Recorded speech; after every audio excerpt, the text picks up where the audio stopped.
A convincing hypothesis posits that Grand Admiral Thrawn's reappearance causes an Imperial civil war in The Mandalorian and other works.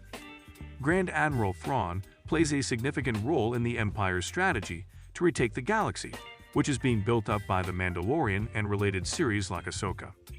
Thrawn was one of the most powerful commanders in the Empire, and he could utilize his incredible strategic abilities to thwart the New Republic's attempts to bring liberty and peace back to the galaxy.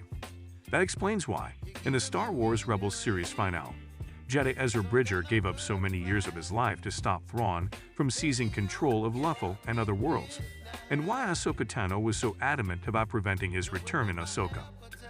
All of Thrawn's demise in Star Wars Rebels serve as a catalyst for the Empire's downfall. The Empire, like Palpatine, never really vanished. The Imperial Remnant is a collection of former Imperial warlords and tyrants dispersed around the galaxy who aspire to revive the Empire's stature and influence. Now that he is safely back in Star Wars' main galaxy, Thrawn is supposed to guide them to triumph. However, Moff Gideon was another crafty and deceitful member of the Imperial Remnant before Thrawn ever made his way back. But Gideon wasn't the only one who didn't seem to comprehend Thrawn's significance or even his continuous presence. In the last episode of The Mandalorian's third season, Moff Gideon and the other Imperial Remnant commanders are debating Thrawn's potential comeback during an Imperial Shadow Council conference.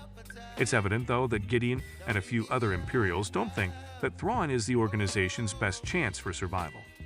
As Gideon correctly notes, at that moment, no one knew Thrawn's whereabouts, and there were more important matters to attend to, like his gathering supplies.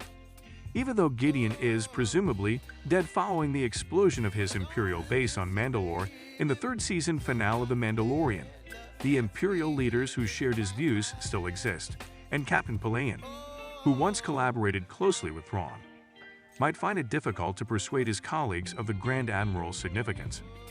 Grand Admiral Thrawn is a great strategist. He carefully researches his rivals, knowing about their histories, customs, and interpersonal dynamics in order to get insight into their minds and turn that knowledge to his advantage. With the use of such abilities, he was able to take control of Ryloth and Lothal, among other planets, uncover one of the Rebellion's covered bases in Star Wars Rebels, and proceed to obliterate the Rebel Alliance's steadily expanding fleet. His tactical prowess was further demonstrated when he was able to persuade Peridia's Great Mothers to assist him in securing his future in Ahsoka, the main galaxy of Star Wars. However, being a skilled strategist and belligerent does not translate into being a shrewd politician. That is a whole new level of talent. Persuading others to accept one's ideas and objectives over those of others is the essence of politics. It has nothing to do with physical might or military expertise. That was a skill Moff Gideon possessed. He was skilled at using tactful conversation to persuade others that his viewpoint, and his opinion alone, was correct. This is seen in the third season Shadow Council sequence of The Mandalorian, as he gradually wins the other Imperial commanders over by sowing doubt in their minds. Why wasn't Thrawn there earlier, and what made him so important? With so many worlds still to be discovered and explored, why did they require him? Thrawn's techniques work well. His service history with the Imperial speaks for itself.